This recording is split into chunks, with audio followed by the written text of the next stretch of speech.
చెప్తున్నా tomato market yard ని ఈ లోకేష్ దత్తకు తీసుకుంటాడు.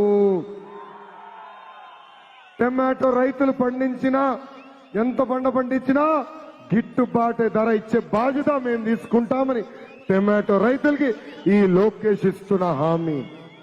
కట్ చేస్తే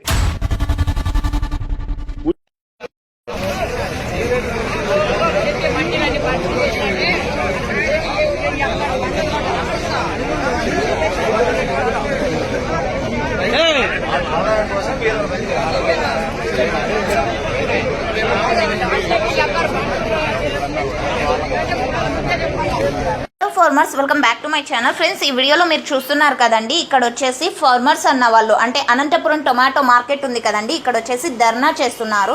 ధర్నా అంటే పెద్ద ఏదో వాళ్ళకు లక్షలేమీ వచ్చి పడాలి అనేం కాదండి.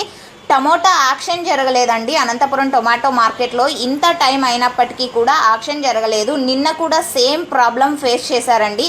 ఎంత ఫార్మర్స్ అన్న వాళ్ళు రోడ్ ఎక్కి వాళ్ళు వాపోతున్నప్పటికీ కూడా ఎటువంటి న్యాయము జరగట్లేదండి. నిన్న లారీ అసోసియేషన్ వల్ల చేశారు. అండ్ ఈరోజు వచ్చేసి బయర్స్ అన్న వాళ్ళు ఇంకా కొనుగోలు చేయడం లేదు, యాక్షన్ స్టార్ట్ అవ్వలేదు. సో అందువలన ఎంత కష్టపడితే పంట అనేది తీస్తారు, వాళ్ళకి ఈ రోజుకు కూడా ఎటువంటి న్యాయము జరగలేదు. సో ఇది అండి అనంతపురం టమాటో మార్కెట్ పరిస్థితి. సో చూడాలి ఏం జరుగుతుంది అనేది. నెక్స్ట్ వీడియో ద్వారా ఇన్ఫర్మేషన్ షేర్ చేస్తాను. ఏదేమైనా సేవ్ ఫార్మర్స్ ప్లీజ్.